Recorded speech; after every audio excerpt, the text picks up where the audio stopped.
वालेकुम प्यारे बच्चों, कैसे हो बेटा। जैसे कि आपको पता है, आज की जो हमारी टॉपिक है वो सेकेंड ईयर केमिस्ट्री से कंसर्न है। और सेकेंडरी केमिस्ट्री से जो कंसर्न इनऑर्गेनिक केमिस्ट्री का जो मेरा चैप्टर है वो है चैप्टर नंबर 1। और चैप्टर नंबर 1 जिसमें हम डिस्कस करेंगे introduction to periodicity, periodic table के हवाले से हम डिस्कस करेंगे। तो पहला सवाल यही अराइज होता है कि पीरियोडिक टेबल है क्या। What is the particular definition of periodic table. Tabular arrangement of chemical elements on the basis of atomic number. बहुत ही आसान तारीफ है बेटा।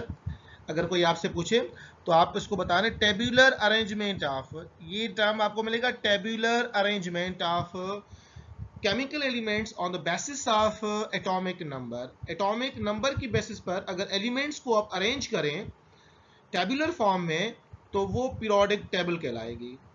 अब बहुत सारे सवाल आपके दिमाग में होंगे कि सर ये टेबुलर का मतलब क्या होता है। Arrangement in vertical column and horizontal rows. Vertical column जिससे हम ग्रुप भी बोलते हैं, क्या बोलते हैं बेटा, ग्रुप। और हॉरिजॉन्टल रोज जिसे हम क्या बोलते हैं, पीरियड बोलते हैं। यानी दूसरे लफ्जों में आप पीरियोडिक टेबल की ये भी डेफिनेशन बता सकते हो, arrangement of the elements on the basis of atomic number in groups and periods. बजाय कि मैं एक बड़ी डेफिनेशन आपको बताऊं, बहुत आसान और जामिया टर्म मैंने इस्तेमाल किया जिसकी माने है टेबुलर और जिसकी माने क्या है, vertical column and horizontal rows. Elements को हमने अरेंज किया है इसकी बेसिस पर, जिसको हमने क्या बोला है, पीरियोडिक टेबल। नेक्स्ट क्वेश्चन आएगा कि सर पीरियोडिक टेबल की जरूरत क्यों पड़ी, हिस्ट्री क्या है पीरियोडिक टेबल की। तो मैं यहाँ पे बताना चलूं कि बेसिकली बेटा पीरियोडिक टेबल की जरूरत हमें इसलिए पड़ी to easier the study of chemistry, to easier the study of chemistry. Notebook आप उठाएं और भले नोट कर दें, easier the study of chemistry. Chemistry जो केमिस्ट्री लवर हैं उनकी आसानी पैदा करने के लिए हमने पीरियोडिक टेबल बनाई ताकि वो आसानी से स्टडी कर पाए। जैसे अगर मैं आपको एक एग्जांपल दूं, हमने एक कॉलोनी बनाई है और वो कॉलोनी हमने ब्लॉक के हिसाब से बनाई, ए बी सी डी के हिसाब से बनाई है। और मैं आपसे कह रहा हूं ए में सारे सैयद हैं, बी में सारे शेख हैं, सी में सारे मेमन हैं। तो बहुत ही आसान है क्लासिफिकेशन। अगर कोई बाहर से बंदा आएगा और वो कहे कि जी ये फला मोहल्ला किसका है, तो आप बोलो जी ए, तो वो फौरन समझेगा ए है तो सारे सैयद ही होंगे, इसमें और कोई भी कास्ट वाला नहीं होगा, क्योंकि हमने परफेक्ट क्लासिफिकेशन बताई है। अब एक बंदा जो केमिस्ट्री लवर हो, केमिस्ट्री लवर हो, अब वो एक ग्रुप के अंदर आके कहे कि जी इसके अंदर कौन से एलिमेंट होंगे, हो सकता है मेटल, हो सकता है नॉन मेटल, हो सकता है मेटलॉइड। तो हो सकता है वाली कहानी नहीं, बल्कि हमने इस तरह से अरेंज किया है कि उसको बड़ी आसानी हो जाएगी कि जी एस ब्लॉक है तो मेटल्स ही होंगे, डी ब्लॉक है तो मेटल ही होंगे, पी है तो मिक्स होंगे। तो इस तरह से हमने जो है वो बड़ी आसानी पैदा करने के लिए पीरियोडिक टेबल जो है वो बनाई है। जैसे जैसे टाइम बीता गया, नई नई टेक्नोलॉजी आने लगी, तो साइंटिस्ट ने ये सोचा बहुत सारे एलिमेंट्स, पहले दो तीन जो है वो हमारे पास एलिमेंट्स हुआ करते थे, तो उनको क्लासिफाई करना बहुत आसान था। जैसे कि अल राजी ने क्लासिफाइड किया था, मुस्लिम साइंटिस्ट एलिमेंट क्लासिफाई किया था मेटल्स और नॉन मेटल की बेसिस पर, लिविंग थिंग्स और नॉन लिविंग थिंग्स की बेसिस पर उन्होंने क्लासिफिकेशन की। बाद में ब्राजीलिस ने इसको टर्म ऑर्गेनिक और इनऑर्गेनिक दिया। तो इस तरह से एक आगाज बन गया किसका, एलिमेंट्स की क्लासिफिकेशन का, कंपाउंड्स की क्लासिफिकेशन का। मगर जो हमारे पास हिस्ट्री है, हिस्ट्री इन केमिस्ट्री, वो स्टार्ट होती है बेटा 1829 में। और 1829 में ये पहला साइंटिस्ट है डोविनाइनर ऑफ ट्रेड, जिन्होंने हमें प्रॉपर पीरियोडिक टेबल का, प्रॉपर एलिमेंट्स रखने का कॉन्सेप्ट दिया। और इन्होंने तीन तीन एलिमेंट्स को अरेंज किया, इसलिए हम इसको लॉ ऑफ ट्राइड भी बोलते हैं। अगर इंटरेस्ट में सवाल आ जाए तो who give the law of tried, तो डोबिनाइनर, ये वो साइंटिस्ट है, जर्मन साइंटिस्ट, जिन्होंने 1829 में ये हमें लॉ दिया था इस बेसिस पर कि तीन तीन एलिमेंट्स इन्होंने रखे थे। अब बहुत सारे बच्चे पूछते हैं कि सर इन्होंने किस हिसाब से रखे थे। तो बेटा इन्होंने रखा था कि डिफरेंट जो एलिमेंट्स थे इनको इसने इस तरह से रखा था कि जो मिडिल एलिमेंट्स था, मास of the middle element is the arithmetic mean of first and third element. जैसे कि मैं यहां पे आपको एग्जांपल देता चलूं, लिथियम का एटॉमिक मास 7 है। इन्होंने जितने भी एलिमेंट्स को अरेंज किया था एटॉमिक मास की बेसिस पर किया था, इंक्रीजिंग एटॉमिक मास। पोटेशियम का मास क्या है? 39 मास। तो 39 और 7 जमा करोगे, 2 से डिवाइड करोगे, सिंपल अर्थमेटिक मीन का फार्मूला, तो मास एग्जैक्ट आ रहा था 23। तो 23 मास किसका है? सोडियम का। तो सोडियम को हमने मिडिल पे रख दिया है। तो डेफिनेशन के हिसाब से मास किसका? मिडिल एलिमेंट का। Mass of the middle element is the arithmetic mean first and third element. Again calcium, strontium, barium का अगर आप पेयर देखें, ये जो दूसरा है ये हमारे सिंटैक्स में नहीं है एटॉमिक नंबर की बेस पर, इसको आप छोड़ दें, आप सिर्फ इस पे फोकस कर दें।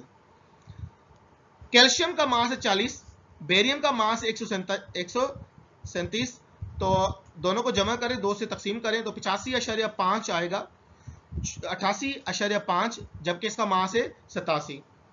तो अब सवाल यह है कि इसकी डेफिनेशन जो है, कुछ राइटर्स इस तरह से भी लिखते हैं, तो मास of the middle element approximate arithmetic mean of first and third, not exact.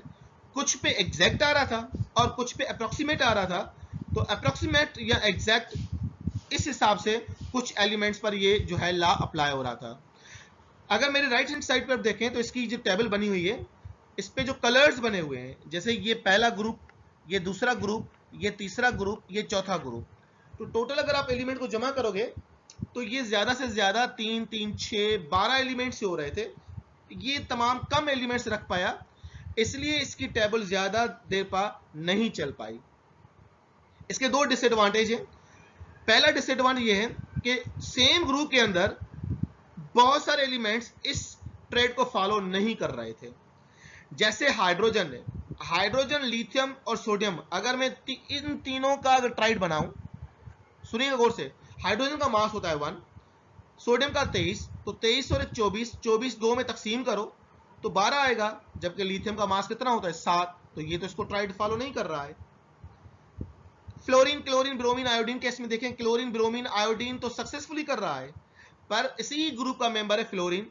अब फ्लोरीन को ऐड किया जाए तो फ्लोरीन, क्लोरीन, ब्रोमीन, तो फ्लोरीन के मास को और ब्रोमीन के मास को जमा करो तो एग्जैक्ट मास नहीं आ रहा था क्लोरीन का।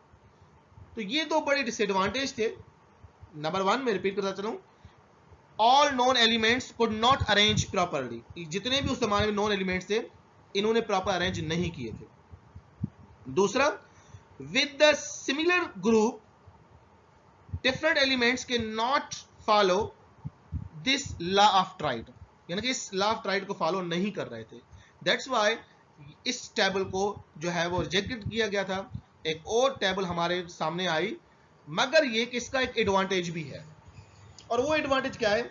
एडवांटेज बड़ा ये है कि इन्होंने गलत ही सही आगाज तो किया, यानी कि अगर इंटरेस्ट सवाल आ जाए, who give the first concept of classification of elements, तो राइट आंसर होगा बेटा डोवेनाइडर। तो ये इसका एडवांटेज भी है कि इन्होंने पहली मर्तबा एलिमेंट्स को अरेंज करने का एक कॉन्सेप्ट दिया।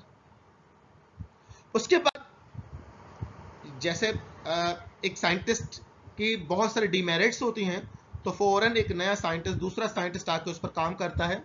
तो सेम फॉर हेयर, डोवेनाइडर की बहुत सारी मिस्टेक्स जब सामने आई तो एक new scientist, Newlands, John Alexander Reina Newlands, जिसका कंप्लीट नाम है बेटा हमारे सिंटैक्स में, जिसको हम लॉ ऑफ ऑक्टेव भी बोलते हैं, इन्होंने लॉ ऑफ ऑक्टेव दिया, उन्होंने लॉ ऑफ ट्राइड दिया। अब अगर कोई पूछे तो लॉ ऑफ ट्राइड सर क्यों बोलते हैं? इसलिए कि उन्होंने 3 एलिमेंट्स रखे थे वर्टिकल कॉलम के अंदर। अब इन्होंने 8 एलिमेंट्स रखे थे, इसलिए हम इसको क्या बोलते हैं बेटा? Law of tried. इन्होंने इंक्रीजिंग एटॉमिक मास की बेसिस पर एलिमेंट्स रखे थे, इंक्रीजिंग एटॉमिक मास बेसिस पर इन्होंने फॉलो किया था किसको बेटा? यहां पर अगर टर्म आपको नजर आ रहा हो, ऑक्टेव ऑफ साउंड्स म्यूजिक, जो बड़े फैमिलियर टर्म्स होते हैं, सा रे गा मा पा दा नी सा, ये 8 टर्म्स हैं। तो इसकी बड़ी आसान डेफिनेशन है, और डेफिनेशन क्या है? एवरी 8th एलिमेंट, जो भी 8वां एलिमेंट होगा, उसकी प्रॉपर्टीज जो है resemble with given first element. अगर आप कहीं से भी आप एलिमेंट्स उठाएं तो पहले की प्रॉपर्टीज जो होगी यानी कि 1 2 3 4 5 6 7 8, जहां पे 8वां एलिमेंट होगा उसकी प्रॉपर्टीज जो है वो फर्स्ट से मैच करती होंगी। फर्स्ट पे सा रखते, सा रे गा मा पा दा नी सा, यानी कि पहला भी टर्म सा आ रहा है, 8वां भी सा आ रहा है। बस में आ रही है बेटा? तो सा का सा के साथ रिदम मैच कर रहा है। तो इन्होंने कहा कि 8वें एलिमेंट्स की प्रॉपर्टीज जो है वो फर्स्ट के साथ रिजेंबल करती होंगी।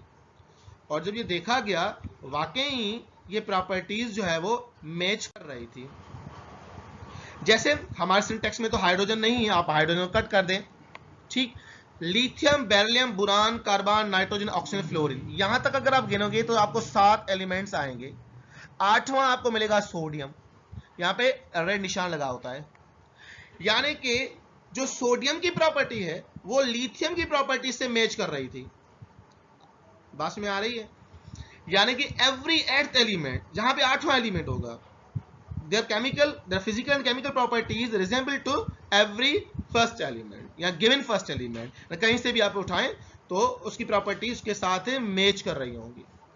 फिर अगर मैग्नीशियम उठाएं आप, मैग्नीशियम, एल्यूमिनियम, यानी कि 1 2 3 4 5 6 7, फिर अगेन आपकी किसकी प्रॉपर्टी आएगी? नेक्स्ट जो एलिमेंट आएगा पोटाशियम, वो किसके साथ होगा?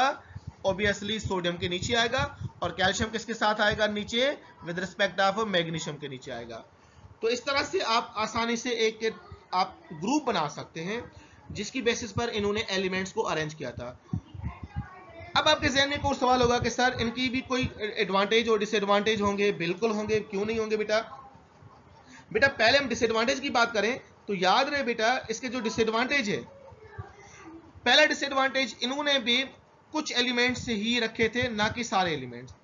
यानी कि ये जो है सक्सेसफुली 20 एलिमेंट्स पर, 20 एलिमेंट्स पर तो लॉ बिल्कुल सक्सेसफुल था।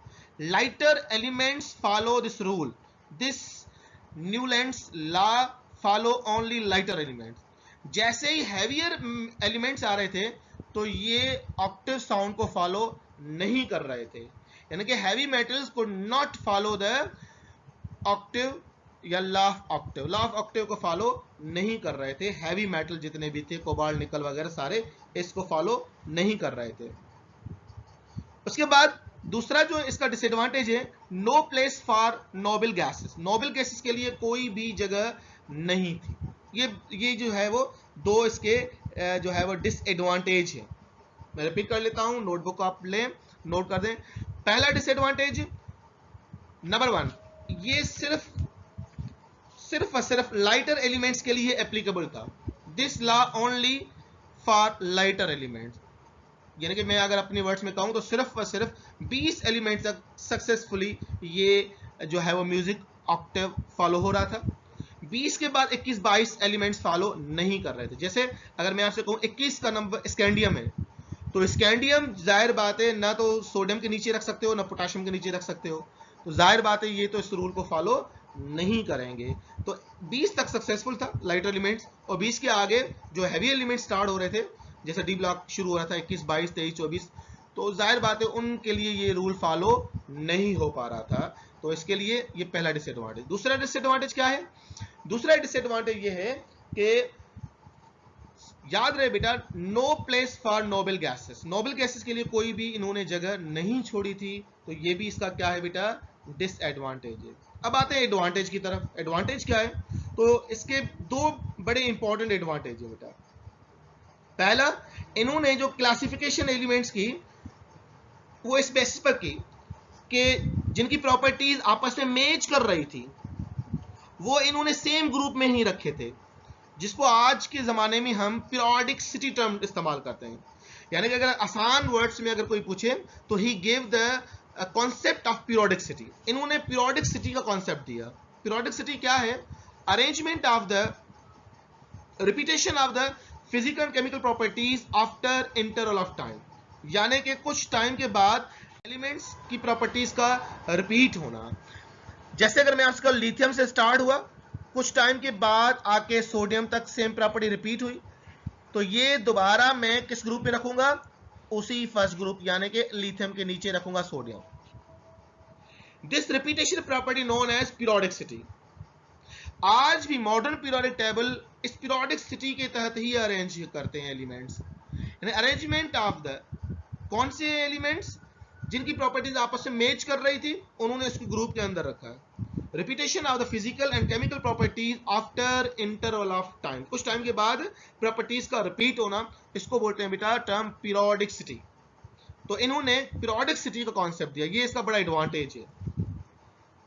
दूसरा क्या है, it provide the arrange of all known elements in tabular form, यही वही मैंने बात की। इन्होंने टेबुलर कॉन्सेप्ट दिया, यानी कि ग्रुप्स एंड पीरियड में एलिमेंट्स रखने का कॉन्सेप्ट दिया। तो दो बड़े आसान वर्ड्स आप नोट कर दो, एक पीरियोडिसिटी का कॉन्सेप्ट दिया, एक टेबुलर अरेंजमेंट का कॉन्सेप्ट दिया, एक टेबुलर अरेंजमेंट का कॉन्सेप्ट दिया, नंबर 2 पीरियोडिसिटी का कॉन्सेप्ट दिया। ये इसके दो एडवांटेजेस हैं। तो जैसे डिसएडवांटेज के सामने आए तो उसके बाद एक और साइंटिस्ट जिन्होंने एक कॉन्सेप्ट दिया, हम बल्कि सेम ही ईयर 1869 के अंदर दो साइंटिस्ट बड़े फैमिलियर, नंबर 1 लूथर मेयर्स जो कि जर्मन साइंटिस्ट था, और मेंडलीज के लिए मैंने अलग से एक लेक्चर बनाया है, वो इंशाल्लाह मैं अपलोड करूंगा। मेंडलीज चूंकि बड़ा भी है क्लासिफिकेशन के हवाले एतबार से, तो उसका अलग सा मैं वीडियो अपलोड कर दूंगा। पहले हम लूथर मेयर्स की बात करते हैं। लूथर मेयर्स बेटा इन्होंने जो एलिमेंट्स रखे थे वो ग्राफिकली रखे थे, ग्राफिकली प्रेजेंटेशन ऑफ एलिमेंट्स। अगर सवाल एंट्री टेस्ट में आ जाए तो who give the concept of periodical arrangement, graphical arrangement, तो राइट आंसर होगा लूथर मेयर्स। लूथर मेयर्स वो साइंटिस्ट था जिन्होंने एलिमेंट्स को ग्राफिकली अरेंज किया था।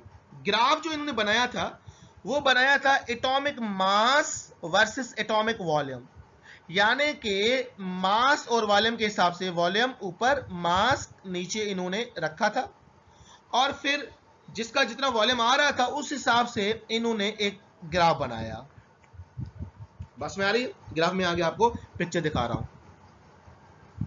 अब कोई अगर डेफिनेशन आपसे पूछे किस तरह इसकी डेफिनेशन क्या है, तो बेटा इसकी डेफिनेशन जो है ऐसा कोई प्रॉपर डेफिनेशन नहीं है, अलबत्ता elements at similar position of a curve have similar property, यानी कि जो पीरियोडिसिटी की तरह इन्होंने कॉन्सेप्ट दिया कि जो एलिमेंट्स जिनकी प्रॉपर्टीज आपस में मैच कर रही है वो सेम ही कर्व ऑक्यूपाई करेंगे, यानी कि जो पोजीशन थी, 4 पोजीशन थी इस टेबल के अंदर। एक ये जिसको हमने मार्क निशान दिया हुआ है, इसका नाम क्या है, पीक पोजीशन, यहां लिखा पीक। पीक पर कौन से एलिमेंट्स रखे थे इन्होंने, अल्कली मेटल्स। दूसरा था असेंडिंग, दूसरा डिसेंडिंग। असेंडिंग का मतलब है चढ़ना, ये देखिए, ये एक मैं जनरल ग्राफ बना देता हूं, इसको बेटा बोलते हैं असेंडिंग, चढ़ने वाला। इसको बोलते हैं डिसेंडिंग, उतरने वाला, सही। इसको बोलते हैं पीक, इसको बोलते हैं बॉटम। तो 4 पोजीशन हो गई। सुनिएगा, और एंट्री टेस्ट में सवाल आए तो बहुत ही आसान है, आप अटेम्प्ट कर सकते हो। Ascending, peak, descending, bottom. Ascending पे जो इन्होंने एलिमेंट्स रखे थे, याद रहे वो तो नोबेल एलिमेंट्स। डिसेंडिंग पोजीशन पे कौन से एलिमेंट्स रखे थे, इसका नाम क्या है बेटा, अल्कली अर्थ मेटल्स। और बॉटम में हैवी मेटल, यानी कि आप ये कह लें कि जो एलिमेंट्स है जिंक, कोबाल्ट, ये सारे जितने हैवी मेटल्स हैं उनको इन्होंने बॉटम में रखा था। तो ये 4 पोजीशन थी जिस पर इन्होंने एक कॉन्सेप्ट दिया था। किसका कॉन्सेप्ट दिया बेटा, ग्राफिकली प्रेजेंटेशन ऑफ एलिमेंट्स का। ये है इसका एक्चुअल ग्राफ बेटा। अगर आप देखेंगे ये सारी पॉइंट्स नजर आ रही हैं आपको, ये वाली पॉइंट्स आपको नजर आ रही हैं। यहां पर उन्होंने लिखा था लिथियम, सोडियम, ये वो एलिमेंट्स जो पीक पर आ रहे थे। और असेंडिंग पर कौन से एलिमेंट्स है, असेंडिंग जैसे मैंने आपसे कहा था नोबेल एलिमेंट्स, यानी कि अगर मैं आपसे कहूं यहां पर आपका हीलियम है, उसके बाद ये वाली असेंडिंग पोजीशन है, नियॉन है, आर्गॉन है, क्रिप्टॉन है, इस तरह से पोजीशन। और डिसेंडिंग वाली पोजीशन पर अल्कलाइन अर्थ मेटल्स थे, जैसे कि आपका बेरिलियम था, बस में आ रही नीचे वाले, फिर बेरिलियम के बाद मैग्नीशियम था, इसके बाद फिर कैल्शियम था, इस तरह से। और बॉटम में हैवी एलिमेंट्स इन्होंने रखे थे। इस तरह से इन्होंने एक कॉन्सेप्ट दे दिया। अब वही सेम डिसएडवांटेज एडवांटेज बेटा, इन्होंने कंप्लीट एलिमेंट्स तो नहीं रखे थे, ये भी एक अलग बात है। अलबत्ता जो जितने नॉन एलिमेंट्स थे 63 एलिमेंट्स, तो बाकी तो इन्होंने बॉटम के अंदर इस पार से रख दिया था। तो पहला डिसएडवांटेज क्या है इसका, याद रहे बेटा, ये जो है इसको समझना बहुत मुश्किल था। It is very difficult to understand. यही अगर टेबल हम ग्रुप्स पीरियड के एतबार से रखें, जैसे कि मेंडलीज रखी थी, वो बड़ी कामयाबी हुई, तो उसको समझना बड़ा आसान होता है एस ग्राफिकली। अलबत्ता बहुत सारी फिजिकल प्रॉपर्टीज को समझने में इसने बड़ी हेल्प की, जैसे कि वॉल्यूम है, डेंसिटी है, मास है, इलेक्ट्रोनेगेटिविटी वगैरह है। इसको समझने में इस टेबल ने बहुत ज़्यादा हमारी रहनुमाई की। तो अगर सवाल आ जाए इन्होंने कितने एलिमेंट्स रखे थे, तो बेटा कार्डन कन्वर्सन टेक्स्ट इन्होंने ऑल नॉन 63 एलिमेंट्स रखे थे। तो ये 3 बेस्ट हिस्ट्री थी। चौथी बड़ी इंपॉर्टेंट टेबल है बेटा, जिसके लिए मैंने सोचा अलग से मैं जो है वीडियो अपलोड करूंगा, मेंडलीज पीरियोडिक टेबल, जो बड़ा इंपॉर्टेंट भी है। तो फिलहाल ऐसा कोई सवाल हो तो ज़रूर मुझसे कमेंट्स कीजिएगा, और मतलब ऐसा अगर आप समझते हो कोई लाइन सिंटैक्स है जो लिखी हुई है मैंने ना समझाई हो, तो ज़रूर शेयर कीजिएगा। अपना ख्याल कीजिएगा बेटा। अल्लाह हाफिज़।